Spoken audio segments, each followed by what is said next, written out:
जनसंख्या नियंत्रण कानून और जातीय जनगणना पर जिस तरीके से बिहार में रार छिड़ा हुआ है, उसका अब असर बिहार एनडीए में दिख रहा है।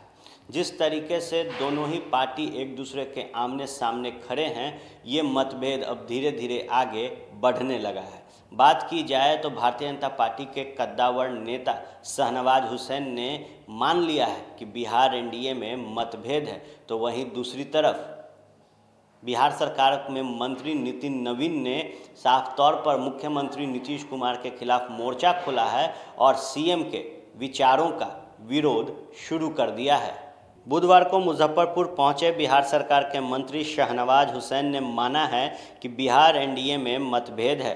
कई मुद्दों पर जेडीयू और बीजेपी की अलग अलग राय है। हालांकि बिहार के विकास में सभी एकजुट होकर काम कर रहे हैं। शाहनवाज हुसैन ने कहा कि जेडीयू और बीजेपी के बीच मतभेद है, मगर बिहार के विकास के नाम पर बीजेपी और जेडीयू साथ साथ है। बिहार की सरकार 5 साल तक चलेगी। हम लोग ज़्यादा संख्या में जीत कर आए हैं, इसलिए हमारी जिम्मेदारी भी ज़्यादा है। भले ही मंत्री शाहनवाज हुसैन ने खुलकर अपनी बातें नहीं कही, लेकिन नीतीश सरकार में बीजेपी कोटे से आने वाले मंत्री नितिन नवीन ने सीएम के विचारों का खुलकर विरोध किया है। जनसंख्या नियंत्रण को लेकर नितिन नवीन ने कहा है कि पहले कानून बने, फिर लोगों को जागरूक किया जाएगा, जबकि सीएम नीतीश का मानना है कि इस कानून की कोई ज़रूरत नहीं। मुख्यमंत्री का मानना है कि जागरूकता और स्त्री शिक्षा के तहत जनसंख्या को नियंत्रण किया जा सकता है। बात की जाए तो बीजेपी और जेडीयू की अलग राय से मौजूदा सरकार पर खतरा के सवाल पर नितिन नवीन ने कहा है कि मतभेद होने के बावजूद हमने साथ सरकार चलाई है। मतभेद हो सकता है, मनभेद नहीं होना चाहिए। कानून और जागरूकता एक साथ चलती है। पहले जनसंख्या नियंत्रण कानून लाया जाए, फिर जागरूकता अभियान चलाकर लोगों को जागरूक किया जाएगा। क्या कुछ कहा इस दौरान नितिन नवीन ने, आप सुने। आज जनसंख्या एक ग्लोबल प्रॉब्लम है और हम किसी को तो तब ना अधिकार देंगे जब वो उसका पूरे इन्वायरमेंट पे उसका असर नहीं पड़ेगा। आज तो स्थिति ये है कि हम पूरे समाज को नहीं देख रहे हैं और एक समाज विशेष, जात विशेष को देख रहे हैं। तो पहले तो पूरे समाज का ग्लोबल रूप देखिए ना, तब उसका सेकंड स्वरूप पे आइएगा, ठीक है।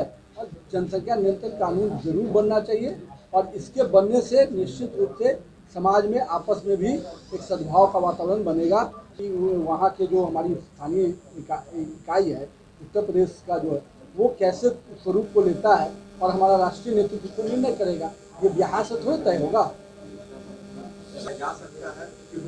मैंने ये शुरू से कहा है, आज से जब 15-20 दिन पहले सत्र चल रहा था तो भी मैंने कहा था, कानून और जागरूकता दोनों साथ चलता है।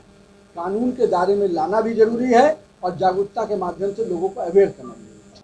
अब देखने वाली बात होगी कि जहां जनता दल यूनाइटेड पुरजोर तरीके से जातीय जनगणना के समर्थन में है और कह रही है कि मौजूदा समय में जनगणना होता है तो जातीय आधारित किया जाए, वहीं इस विषय पर जनसंख्या कानून को आगे लाकर बीजेपी का कहना है कि पहले जनसंख्या नियंत्रण कानून बने, उसके बाद जब एक खाका तैयार होगा तो जातीय जनगणना भी बेहतर ढंग से किया जा सकता है। हालांकि जिस तरीके की रार इस वक्त बिहार एनडीए में छिड़ी है, वो बता रहा है कि इन दो मुद्दों पर बड़ा मतभेद दोनों बड़े पार्टियों में हो चुका है।